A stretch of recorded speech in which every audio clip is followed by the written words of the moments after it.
Good morning. Good morning. Excuse me. Good morning. Good morning. Good morning, beautiful people. Hi, Brandon. Hey, Mama. Good morning. How you doing? Good. How are you doing this morning, this rainy Thursday morning? I'm good. I'm good. I just made a cup of coffee and still getting Mm. used to eating in the daytime. Um, but I'm doing well. I'm happy to. I hear your spoon over there dingling. Yeah, I know you you made me got think yours about ready. stirred up. I've been really teased Yeah, about yeah. my spoon. They say this is an old people thing. Why do you have that spoon? Like, I don't know. I don't know. I always saw my Um, grandparents keep look, the spoon in the cup. Oh my gosh. I'm an old I too. don't know. Some I'm things you just don't need to change for the world, y'all. Just keep it real with yourself. If you like the spoon in your coffee cup, keep it. Who cares? Like, who really cares? Don't worry about my you know, spoon. I don't care. have you have you seen that movie? Have you seen Get Out? No, I've heard about it. You haven't? Oh, you haven't Get Out? Oh my goodness, you got to see the movie. And that spoon inside of the cup or inside of the tea cup, coffee cup is gonna mean something completely different to you after that. So for anybody that's seen Get Out, when the lady house starts moving the spoon around up, she's hypnotizing uh the the young man, the black man, and the white woman who's like the Oh, maiden of the house. oh, Yeah, I she does like it to that. hypnotize them. She's a That's what I'm psycho doing to therapist. the people in the back. Come on up. But she was put in a sunken place, which you'll see what that is. But Okay, yeah, I have anyway, to well, watch it. welcome everybody. Yeah, Yeah, it's welcome. crazy. It's a good one. You should definitely watch. But welcome everybody to the end of season podcast. This is your co-host Brandon and the beautiful butterfly, the amazing, the transformative, uh, life herself, the butterfly, my beautiful mom, for joining us. We always every single morning by just catching up really quick, so y'all get the kind of that candid and open conversation with me and my mother because we just can't help it. Uh, uh, uh, our relationship. As soon as I see Ben, everything else stops. On the show or not, I gotta say what's up. Mom's good. I'm sure she does the same. Mom. Yeah, yeah. But So day 71. 71 and Brenda Davis and Mike's out there. So our two of our consistent Huh. people. So Miss Brenda and my brother Mike. Yeah. Thank y'all for rocking with us this morning. And I don't know who you have on Yeah. Thank Instagram. If you you want so to much. go ahead and give them a shout out. They're just starting to get on because I just pulled them in not long ago, so I'm gonna let them kind of pile in. Probably halfway Okay. through it, give them all a shout out. Missed Have nobody you yesterday. I missed a couple people got into the you did? conversation. Okay. Have Mm-hmm. you switched over to your whatever that is you do on your? Because I noticed it's kind of a little choppy, but maybe have you switched over?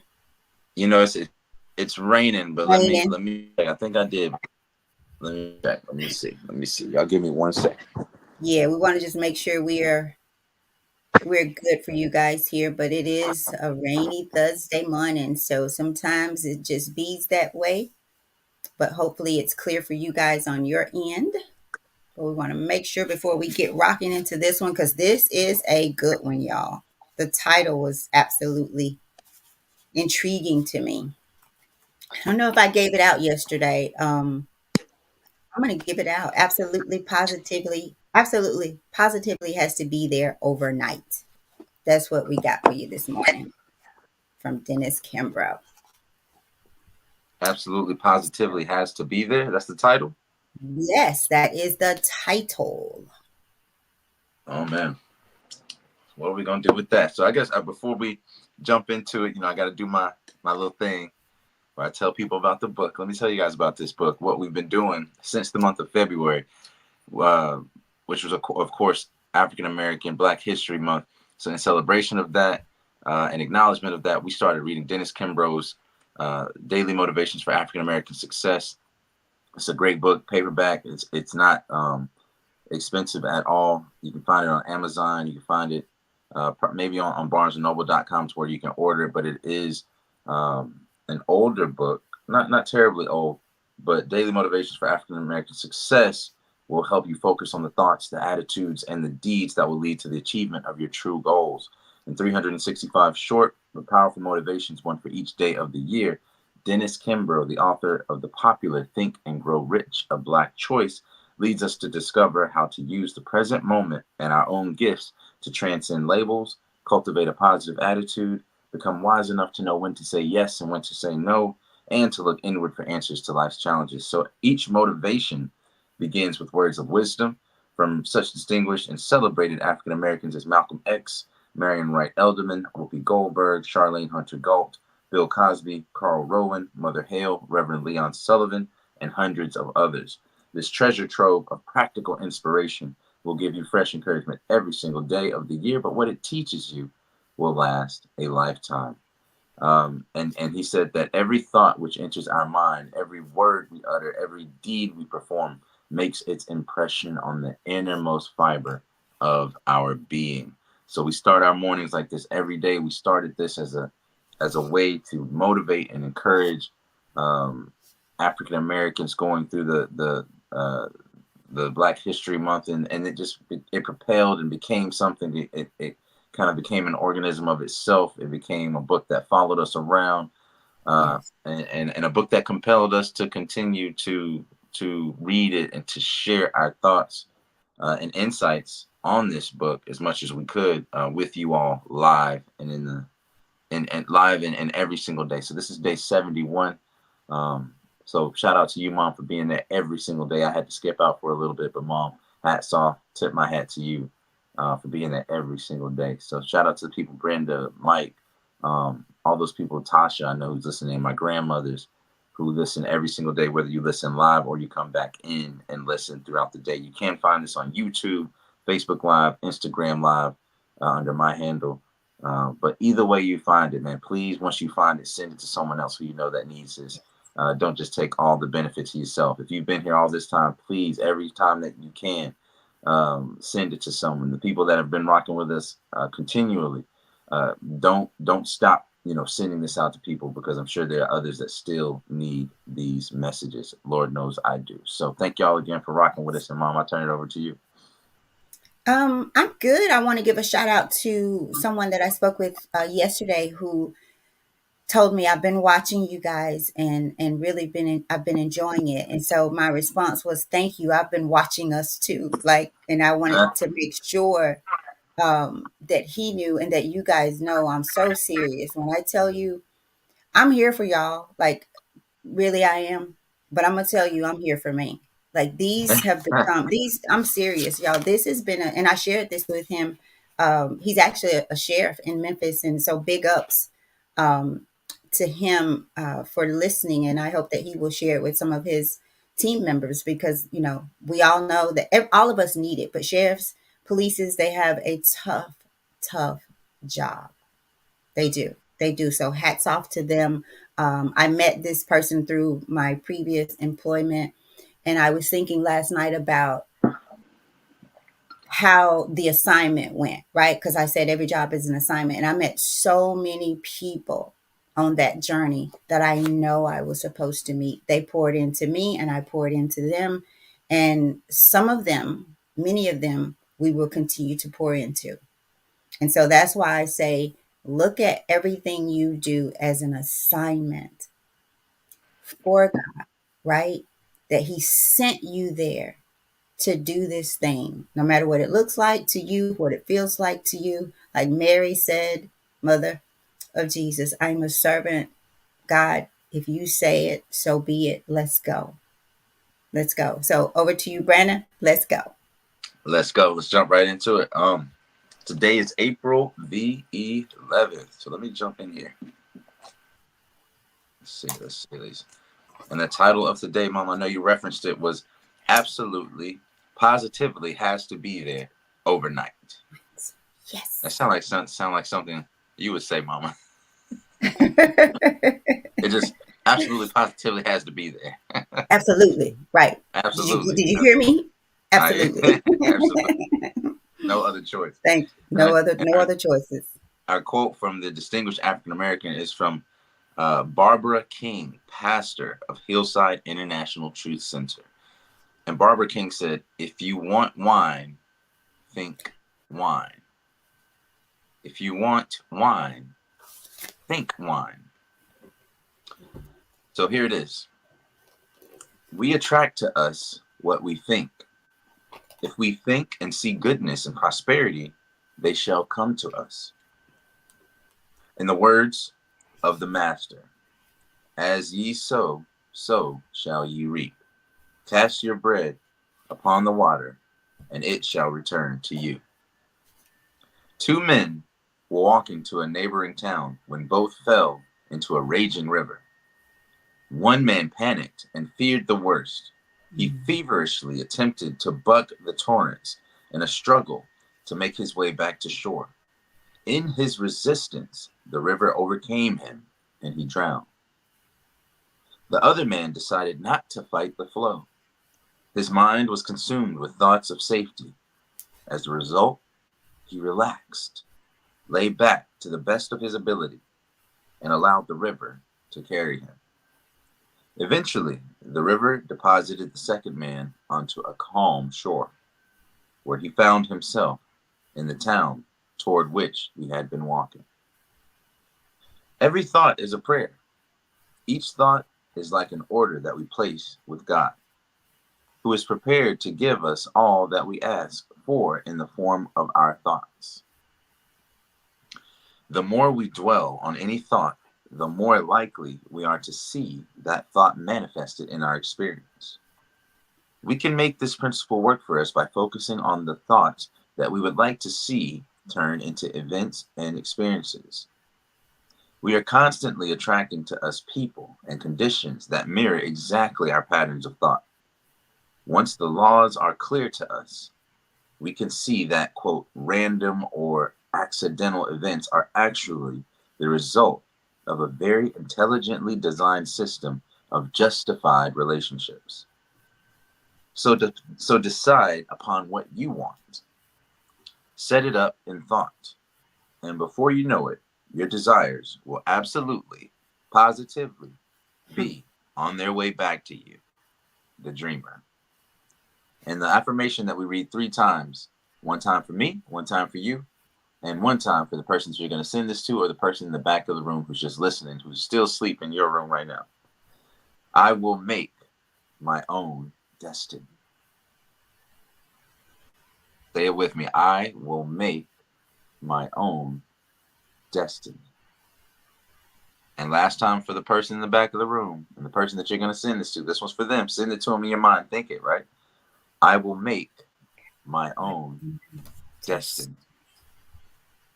Over to you, Mom. How'd you like that? Okay. Absolutely All right. positive. Has to be there overnight, right? Whatever you're thinking, it absolutely positively will be to you, be there overnight, right? If you want wine, think wine, right? So let's just start there. If you want wine, think wine. What is it that you're thinking? And y'all, we've been talking about thoughts, and in the back of the book, the excerpt, it says every thought that enters our mind, right? Every thought that enters our mind, and if we learn what it is we want, then we learn, and we should be intentional about the thoughts that we keep, because we should take all of them captive, discern what is it that I that absolutely has to be here, positively has to be here overnight, because it can be and it will be. And then I'll jump down to, as you sow, so you shall reap. What would you do? How would you feel? What would you think if you planted watermelon seeds and got strawberries?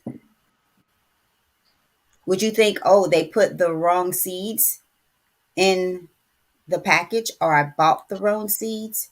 What would you think? What would you think? Because you've been planted correctly, properly, in the right soil, as one of our lessons told us. You've just not properly appraised your pasture. You're not properly appraising your pasture. So think about that. If you planted a certain thing and it came up something totally different, would you be in awe? Would you try to find out why? Would you go buy another pack and replant them? And that's what we're doing, you guys. We are putting too much water in a soil that needs just a little, right? Because we all don't need the same things, right? At the Mm-hmm. same time, right? And then I'll go here in the words of the master, I'm sorry, cast your bread upon the water and it shall return to you. Are you casting your bread or someone else's bread? Are you looking outwardly to the other pastors and thinking, oh, that's what I want, that's what I deserve, that's what I need? So you're getting somebody else's stuff back that you don't know what to do with because it's not your size. It's not even something that you like. Um, and then let's talk about the resistance of one of these people. In his resistance, the river overcame him and he drowned. When you resist the very life that was given to you, and that's what we're doing. We're fighting ourselves. We're not fighting someone else because, truth be told, Brandon, it is. Shoot. So some of us are resisting the flow of our own lives, right? Trying to Mm-hmm. flow with somebody else. The other, he gave in to the flow. He relaxed, which is faith. I'm a servant. While I may not understand, God, I trust you. I'm going to relax in this flow and let you guide me. Let me take you to dry, free land, right? So every thought is a prayer. That really registered with me, you guys, and I can't tell you enough. And I mean this. I am praying when I'm putting in, I'm gonna keep saying this because some of y'all are gonna be putting some clothes in the laundry and you're gonna think, I remember Tammy said she prays here. And I'm talking about, it may just be a sentence or two. I'm asking God, I'm thanking God, right? I'm petitioning to God some things. I'm receiving some things. So every thought is a prayer. So start praying. That will give you the ability to stop resisting and flow. To replace flow with resisting, right? Mm-hmm. So I'll stop there. I have some more, but I'm going to turn it over to you because I'm sure you're going to give me more. I hope so. I hope so. Let me see. Thank you, Mom, for your for that. You gave me some things to think about. Absolutely, positively. I always like to start with the title. Absolutely, positively has to be there overnight. When I think about our thoughts, right, and I think about our minds in reference to our thoughts, our minds, like you said, Mom, is like ground, and there's something called neuroplasticity, right? This is how plastic, basically, or how malleable your mind is. Hmm. Um, and this is, you have a lot of neuroplasticity as a child. And as you get older, it was formerly thought that, and there is some, a lot of truth to this, that you lose that plasticity. Hmm. You lose the ability to learn as fast as you did as a child, right? Because of getting stuck in these ways and the pathways by which your brain cells attach to each other through their synapses and neurons, things like that, they become very concrete, very, very, very hardened, very used to going down the same paths. Um, but they're discovering now that if you have a lifestyle of challenging yourself, if you have a lifestyle of new experiences, of looking positively toward new experiences, that you can maintain and retain some of that neuroplasticity well into your elder years. So you'll see people who are 50, 60, 70 years old, going back to college and graduating, with honors, right? So this kind of turns that theory upside down. But what was the difference there? The difference was somebody taking the steps and making the intention and positively believing and saying, no, I'm 70 years old. When most people are saying these are the years where you should relax, you should retire, you should slow down, you should not do as much.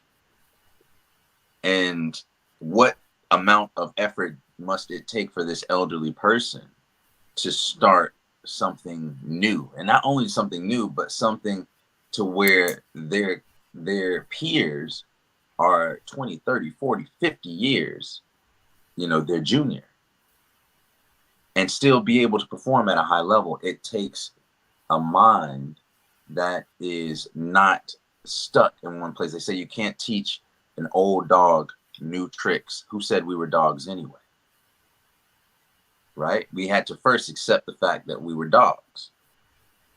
And so with that sense, we read about this maybe a month ago, that there's two minds, right? There's two minds. There's the one that says that I can, and there's the one that says that I can't. And the one that says that I can isn't always saying I can, I can, I can, I can, I can. It's just, it boils down to a generalization of I can do it mentality. Versus in the can't mind isn't always saying I can't, I can't, I can't. It might be saying, oh no, Mm-hmm. I'm gonna drown. Mm-hmm. That goes to I can't survive. Or oh no, I'm not gonna, like the man in the water, I'm not gonna be able to get my balance. I'm not gonna be able to stand up. I'm not gonna be able to breathe. So you start to hyperventilate, you start to thrash around, moving motion and displacing water in different directions, so you really don't move anywhere. Instead of either going with the flow or picking one direct current to go with, one direct direction to go with, you're fighting yourself. So just like in fighting, your mind has so much to do with your abilities, with your breathing, with your technique, the efficiency of your technique. Um, all the training you can do prior to that, everybody does the same training, but there's a difference when people step into that arena. Can they maintain the mindset Mm-hmm. that it takes in order to fulfill the task at hand? When those lights are on you, when those eyes are on you, when people are screaming your name, when everyone that you've invited are there, and it takes a certain amount of belief in yourself in order to step in and to do that, and to be comfortable with the outcome no matter what, but to be able to deliver your best. And so what I see in this passage is that you have to do your best before you even get there mentally. Are you a can do it or a can't do it type of person? Are you having thoughts of I'm going to be successful? Do you expect the best out of your day? Do you expect the best out of your creator? Do you have a positive disposition on the guidance that comes to you from your creator? Do you have a positive expectation when you pick up the phone, when somebody calls you on the phone? Let's say it's your mother, right? Do you go, oh Lord, what does she want now? Or do you go, oh, my mother, the woman that gave birth to me, is calling me. I have an opportunity right now to please the creator. I have an opportunity to learn something more about her, or to share something that might help her. I have an opportunity right now. How do you see the things that come to you? And even when you know that there's a challenge that's there, do you see that challenge as an opportunity, or do you see it as an obstacle? What type of op is it? Is it an opportunity or is it an obstacle? And the way that you frame that in your mind will show you, will determine how you respond to adversity. So I don't want to get too long winded on this, but Mom, you hit a lot of the literal points there, and I wanted to hit some of the general points that I saw. So what was the difference between the man that drowned and the man that got carried to shore? He went with the flow. The other one resisted the flow. Nature is funny because if there's a lot of pressure in a room and you open a window, the pressure leaves. Right? If you're in a crowd, or if you're in a stream and you fight the crowd, you probably won't move anywhere. But if you go with the flow, you'll go to wherever the crowd was going, or wherever you need to go. And if there's so much going back against you, you go to the path of least resistance, right? But that doesn't mean that you avoid challenge. You just know when things are greater than you. And I feel like so many times people fight their purpose. They resist their purpose. They get lost in um, what they have to do as opposed to what they get to do. Mm-hmm. Like waking up in the morning to do these shows, I don't have to do it. I get to do it. Being a father, being a husband, I don't have to do it, right? Even though morally and according to my principles, I do. I'm obligated, and I have a responsibility to hold myself to account for that. But the way I look at it is I get to do it. I get to be a positive role model to my children. I get to be a husband to my wife. I get to be the head of a household. And now it sounds like in the way that I approach it, from the way that I feel about it, the way I think about it, the way I structure and form and mold my actions to it is all in a positive light now. So what else can come out of that than positivity? And even if something that I perceive as negative comes out of that, whether it be an issue with one of my children, whether it be um, finances and making sure that my wife can stay home um, like she wants to, and that the children can have both the parents there, and a lot of times, or having a disagreement even. When those things come to me now, I don't see them as, and not even now, just in my general view, I don't see them as these obstacles. I don't see them as these things that I have to do every single day. It's an opportunity for us to grow as a family. I get to be there. So are you getting to life? Are you having to life? Do you have to wake up today? When you feel like that, most people stay in bed. Do you know that most heart attacks happen right before 8 a.m. in the morning, while people are on Monday morning before they get up and go to work? Monday mornings is the highest time for people to have heart attacks because they hate what they do. A lot of people are faking it. They're not following in their purpose. They're distracted by the money, distracted by what they have to do. But if you see somebody, like you said, Mother, the crossing guard, who absolutely loves uh, helping children, elderly, whoever cross the road, and he does it with pizzazz, and he does it with enthusiasm, and he does it with a smile. No matter when people come speeding by and he has to stop them, he can deal with that and say, hey, sir, you're going too fast. You need to slow down. But then when they pass, he's still not mad about that person. He doesn't carry that emotional poison over to the next situation.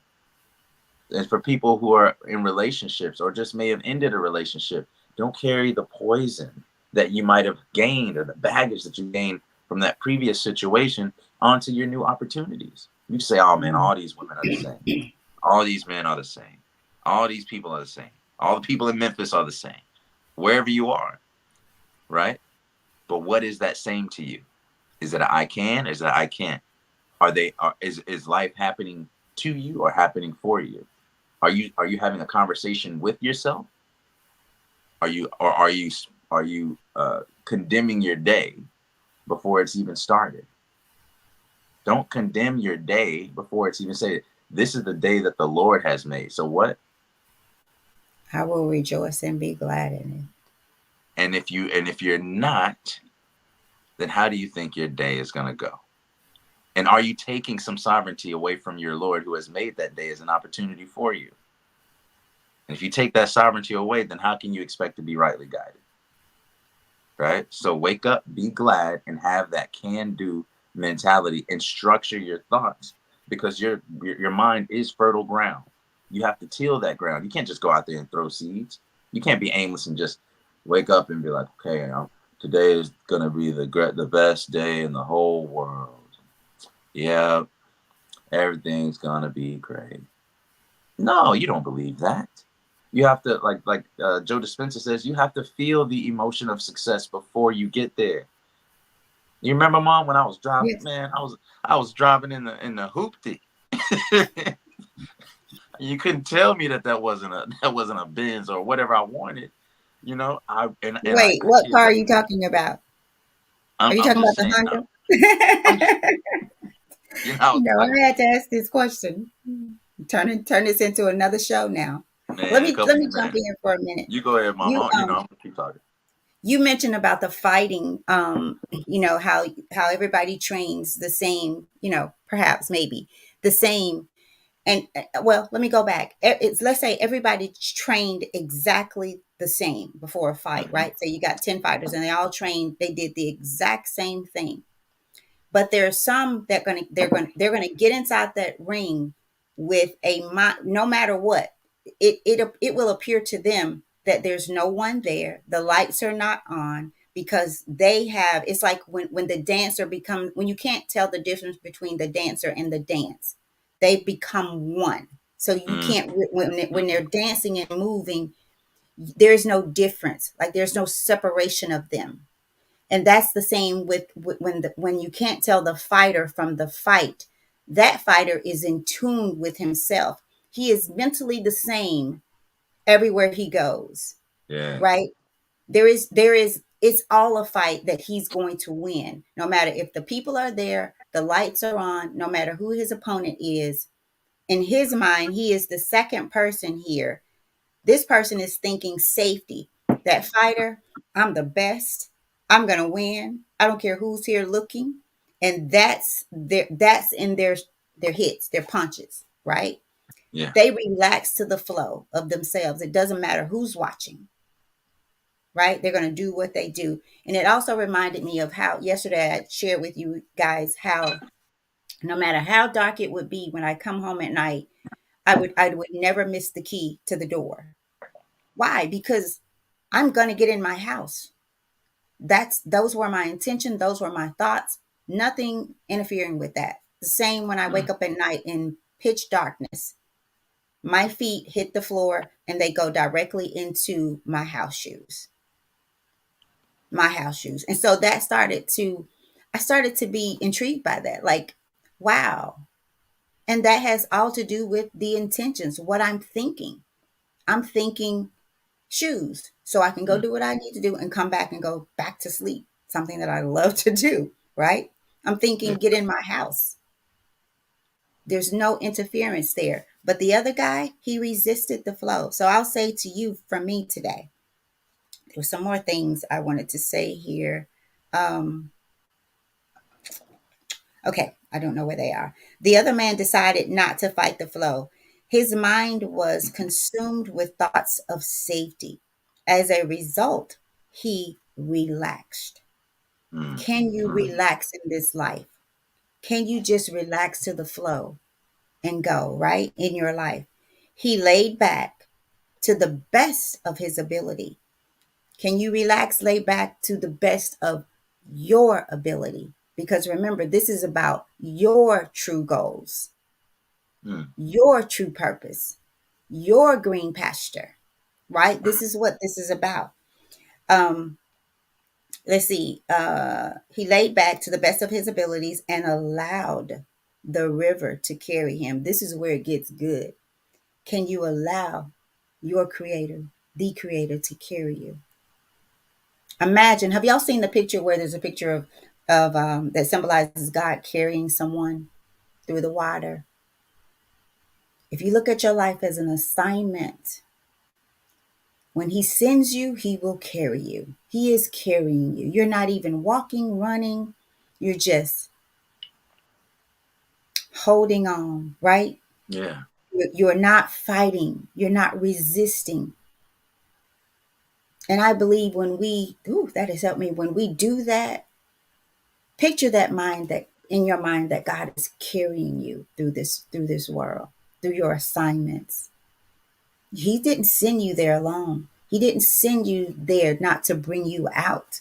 Just like he Mm, took you in, he'll bring you out. And whatever happens in there is for you because he's carrying you. So it absolutely positively has to be here overnight. So while you're sleeping, God is sending it to you. I want to share this quote and I'm going to turn it back Mhm. over to you. It's 7:35. Not really a quote, but it brought to mind, Brandon, when you were talking, this came to my mind. And I'm sure we've probably all heard it. Dance like no one is watching. Love like you've never been hurt. Sing like no one is listening. And live like heaven is on earth. Mm. I love that. Do I need to say it again? Dance like no one is watching. Love like you've never been hurt. Oh, can we do that? Sing like no one is listening. Live like heaven is on earth. I And I'll like that. say, drink your coffee with your spoon. No matter who thinks it's ghetto, as they said, old fashioned. I Hey, don't care. Guess what? Because this spoon makes my coffee better. Just stirring it I know that's makes me right. think I'm getting it to the right consistency for me, not for you. Not for you, boo. I'm sorry. It's all in the Not whip of the so. wrist. Right. So, Yeah, y'all, truth be told, Brandon, one more time for the people in the back. Truth be told, it is it's all about you. It's all about all you. about And getting back to that, a couple of things that you said in reference to this passage that reminded me that a lot of suffering in our lives happens when we become attached to what? When we become attached to people, places, things, but ultimately attached to certain outcomes, Mm. right? If it does not go our way that we planned, I was reading this and there was one part in there that said uh, that God was a an or it says each thought is like an order that we place with God, right?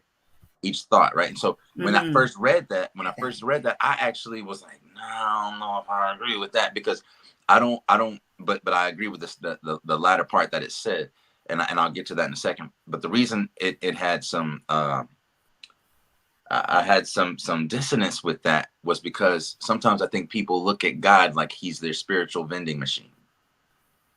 Like Mm. he's just a vending machine. Like he's there to serve you, right? Like, oh God, I want this. Put it there, right? But there's some nuance there in that statement. It says every thought is a prayer. Each thought is like an order that we place with God, who is prepared to give us all that we ask for in the form of our thoughts. In the form of our thoughts. So not giving it to you straight like that, right? Like, oh, I want to do this, I want to get this, but you're not. It's not just going to fall out of the sky. Your thoughts. He gives it to you in your thoughts. This is the guidance. This is the intangible guidance, right? That comes to you. But what happens with us is we, in going to God, know that we are not the most powerful. We know that there's only so much we can do. And all we can do is all we can do. All you can do is all you can do. You have a responsibility to do all that you can do. And that should be your goal. That should be your bar. That should be your marker to see whether or not you have fulfilled your task, not the outcome. Think about the prophets as we come to a close. Think about the prophets, Nuh or Noah, Musa or Moses, Isa or Jesus, who all came to their people and told them, look, our ways need to change. Oh, my people. Every single prophet that came to a people was of those people. He was of that community. So it's not some foreigner coming in and saying, hey, from a bird's eye view or from the outside looking in, you guys are crazy, corrupted, and sinful. Come to this way. It was somebody of the people that they knew and that knew them who said, we need to change our ways. And they spoke for years and years and years, calling people to monotheism, calling people to the worship of the creator and not the idols that their forefathers had made. And these people weren't going, basically. They weren't agreeing with it. Now imagine if those prophets had been attached to the outcome in those instances, thinking at and because they thought that they would be thinking that they knew where the end was. Mm. But there's only one who knows the end. So you may think that you're at a destination and you're really at a checkpoint where God's checking if you're on point, if your Mm. intentions are right. Do you guys understand where I'm going with this? That I you do. should be focused on your intention. You should be focused on doing all that you can do because that's all that you can do. And so when it says leans back to the best of his ability, he's doing the best of his ability to lean back and go with the flow. He's doing the best in his ability to submit to the will of God. He's doing the best of his ability to do what he needs to do and leave the rest to God. Something that you shared with me that my grandma Erlene, God bless her, uh, said to you was that you just do, basically you just do right. You just do right by God and what you know to be true, and let God take care of the rest. Yes. Right. And that Right. never left me, to let God take care of the rest. It Right. takes that load off of your shoulders from you trying to deify yourself. And by deify yourself, I don't mean that you're literally saying, I am God, but rather saying that I can control everything that happens because we plan, but who is the best of planners? Right. And if we are taking the position of God, I don't know what I need this from you. I'm asking, we're supplicating God, please help me in this to fulfill this. It's like a child saying, "Hey, show me where the park is."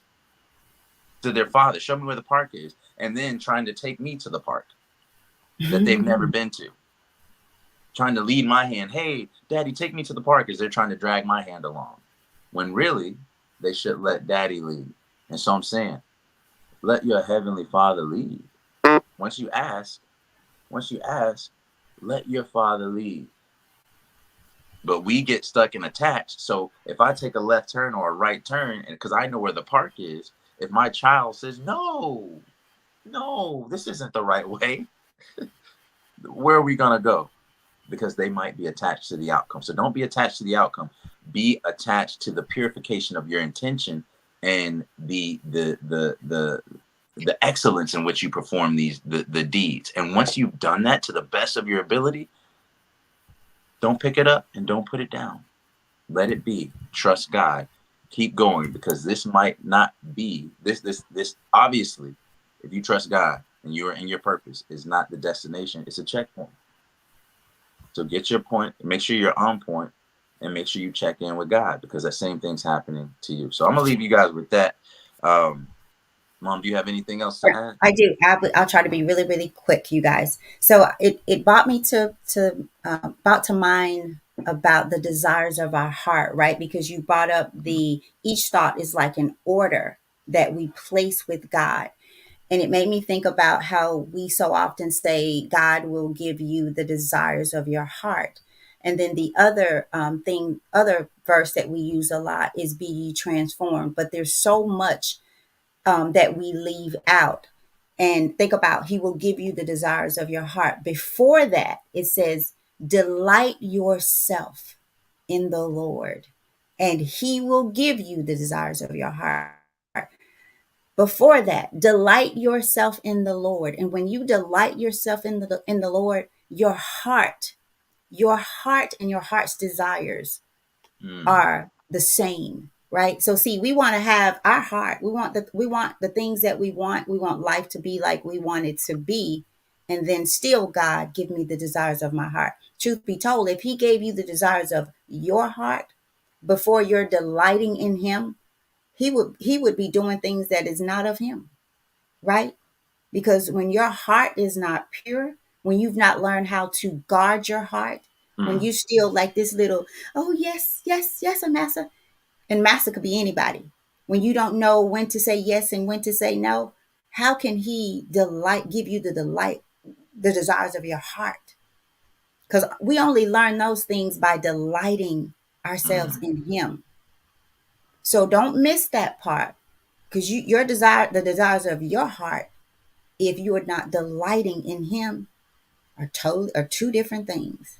Mm. See, Noah couldn't have built the ark without being delighted in God, after God, chasing God. His mind wasn't on how to do this, if they will laugh at me, if it will be completed. All he heard was, God told me to do it. I don't care what it looks like to y'all. I don't care if it's finished. I'm doing what I was told to do, and I'm allowing God to handle the rest. Be ye transformed is the other one, by the renewing of your mind, Mm. right? We want to renew Mm-hmm. our mind. We want to say we're transformed, but it says that ye may prove what is that good and acceptable and the perfect will of God for your life, right? We just Right. want to be transformed, but we don't want to stop in being conformed to this Mm. world. You want both. You on the fence. So that's why when we pass by you, when we see you, it looks like it's you're fighting yourself. Like you're literally there beating up Mm. yourself, right? Like you're Mm-hmm. literally there beating up yourself. So I Mm. just wanted to throw that in, you guys. We have to change the way that we think about things, because no matter what, those thoughts are absolutely positively being delivered to you overnight while you're sleeping. How you lay down and go to bed, how you lived the day before, will be your tomorrow unless you change the way that you think about what you think about. And, and Right. and also, yeah, yeah, absolutely, absolutely. Have you taken your desires as your Lord? Right? Are you praying to your desires, or are you praying to your Lord? And I think when you pray to your desires, you become attached to the outcomes. Right? There's a verse in the Quran that says, "Have speaking to it says, O prophet, have you seen the one who has taken his desires as his Lord? Mm. Will you be their overseer? Like you if someone has taken their desires as Lord, you there's nothing you can really do with them, because the desires are hungry, right? They're hungry, they want this, they want this, they want that. And so, and they become attached to certain outcomes. But when you first desire to be in line and to seek the pleasure of your creator, then the thought of restraining yourself from certain things, not drinking excessively, not being corruptive, not cheating people in order to get more money or more this or more that. These are your desires, right? These might be your I want more, I want this and this. These are these childlike, selfish desires. And but there's no peace in that. If your Lord is your desires, once you get your desire, you'll just desire more. You'll just desire more. There will be no fulfillment. There will be no peace in it. But when you relinquish that desire, and you stop worshiping your desires, and you worship, and you speak to, uh, not only your higher self, but what is even higher than that, your creator, you lose attachment to the outcome, and you resolve yourself around intention and focus on the deeds and what you yourself can do without having being attached to the outcome. Right. So I really want to drill that into people. When you're praying, who are you praying to? What is your expectation? If that's not the path that God wanted you to go down, are you upset? Do you still pray? Do you only find God when you're in times of trials and tribulations? Mm. And do you become silent? Do you become silent when things are going well? Do you become arrogant when things are going well? Do you start giving the attributing all the success to yourself, right? When things are going well, you're like, yeah, I did this, I did that, right? Right. We have to check ourselves at every single point to purify our intentions, because it's so easy to get off of that straight path, y'all. Trust me. So I'm gonna leave you guys with that. Are Right. you guys thinking positively or negatively? Are you drowning? You thinking you're gonna drown? Or are you thinking God got me? And whatever, even if this is my last breath, are you comfortable? Have you ordered your steps enough to where if your next word was your last word, your next breath was your last breath, your next deed was your last deed? Are you comfortable with what you're doing in your life right now to say that this was my last day and I'm proud of what I left here? I'm proud to bring that, to the afterlife. Brandon, I got one thing. I want two things. I promise I'm gonna be quick.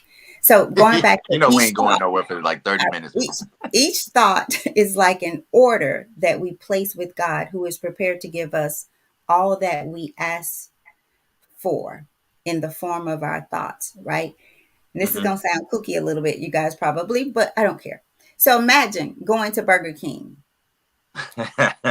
Imagine going. I know why you're laughing, right? Because of the Burger King situation when you was a child, but that's not where I'm going. That's not where I'm Okay. going. Another day, and ordering a Big Mac and expecting to get it, Mm-hmm. right? Imagine that, y'all. See, we have to really think about. We got to take kooky things to help us say, oh, you know what? That is, what I'm doing and what I'm thinking is really crazy. It is really crazy for me to think that I'm going to get this while I'm thinking and doing this. It's like when I go late, as of lately, when I go out to eat, y'all, the service is so bad. It's so bad till I've said, I'm not going anymore. Well, maybe I'm wanting good service, but I'm thinking bad service. As it says, if you want wine, think wine. So maybe I'm like the man on the plane, Brandon, that he said they always pass me by, right? Because he was Yep. expecting them to pass him by. So maybe I'm just expecting these people to be like they are when I go out. I almost said something, right? So you have, and I said that to say, what are you ordering from God? And is what you're ordering really what you're thinking, Mm-hmm. right? I used to have this saying about if I prayed, I'll say we, if we prayed for a hamburger, a cheeseburger, right? Something. And some because this has happened to me. I've wanted something and someone has really knocked on the door with it without me asking. So like if you said, oh man, I wish I had me a cheeseburger. Somebody knocked on the door. You know, I was just thinking about you. I bought you a hamburger by it didn't have any cheese on it. Would you be grateful? Or would you be like, dang, you didn't put cheese on it?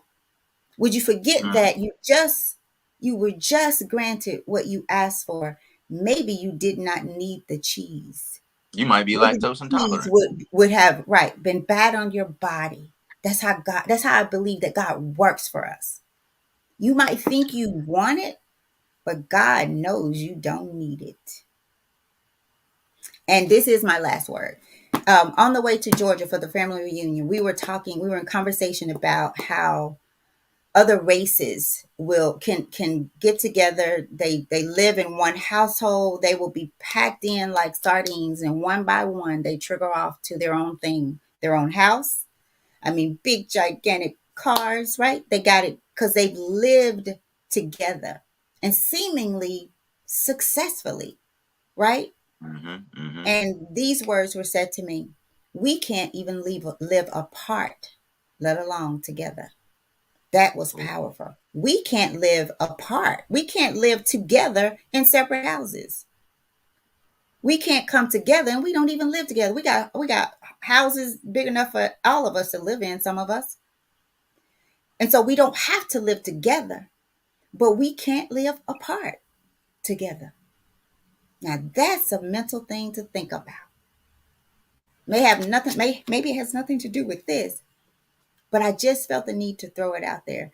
Part of that is because we've not learned how to live with ourselves. Mm-hmm. And so we So project. We project our that it's cognitive you and dissonances. not me. Right. Like we project our cognitive dissonances on the people that are closest to us, specifically the people that are related to us, because they're extensions, in a sense, of ourselves, sharing all that DNA, sharing all those same experiences. Your family is more like you than anyone else, And so once we have this self-hate or this inability to deal with ourselves, we project that energy, that discontent to the people closest to us, but it'll be super nice to the people furthest away from us. You know what I mean? So I think this is a somewhat of a sickness. I want to give a shout out to the people that came through on the Instagram live. Uh, Austin Stewart, Big Megs. Shout out to Big Megs. Ain't seen you in a while. AD like Sunny, man. I appreciate you coming in every day. He had some great comments in here. He said he said this is some great knowledge. He said we are boycotting Burger King with BDS, boycott, divestment and sanctions, free Palestine, because all the companies that Mhm. send Mhm. money to and support the occupation. Mhm. So shout out to that. And he said, yeah, our people are so divided in America. So this is hitting home, I think, for a lot of people. Thank y'all for rocking with us.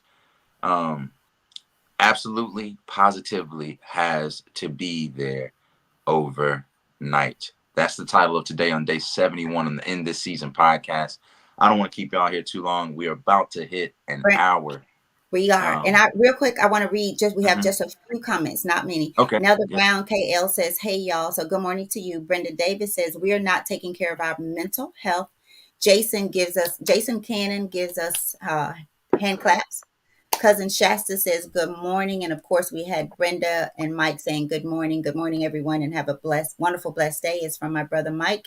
And Brenda Davis again says, good morning. Thank y'all for rocking with us, Brandon. Go ahead and do your thing. Yes, ma'am. Yes, ma'am. So again, this is our 71st day on the End of Season podcast titled Absolutely, Positively Has to Be There Overnight. We are reading again through Dennis Kimbro's book, Daily Motivations for African American Success.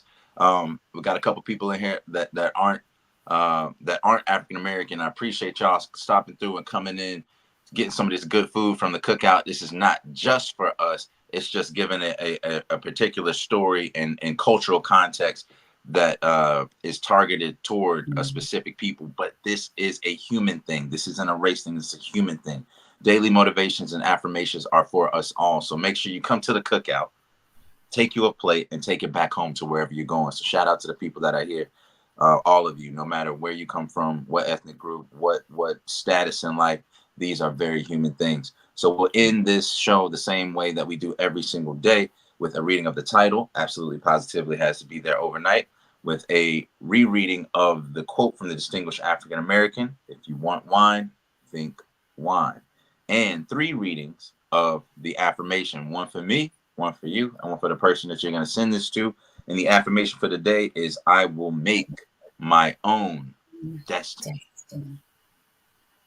I will make my own My destiny. destiny. And last time, if you said it out loud last time, say it internally. If you said it internally this time, say it out loud. I will make my own destiny. So go out there. The ingredients are your intention. The ingredients are your faith. The ingredients are your hard work and determination. And remember that all you can do is all you can do. Submit to the outcome. Whatever the outcome is, don't be attached to it. The only thing that you can control is yourself. It ain't about everybody else. It's about you. So focus on you. What you can do. Change your mindset. Are you a can do or a can't do? Out of all the things, all the reasons that this could not work, you only need one to make it work. Go for that and try your best and leave the rest up to God. All right. Thank y'all so much. We appreciate y'all. We will be right back here tomorrow. Same time, same place, 7 a.m. Central, 8 a.m. Eastern. And I hope y'all come here. Make sure you send this link to somebody that needs it. I love y'all. We'll see y'all tomorrow in the season podcast. Peace. I got to do it like you. Peace. Peace.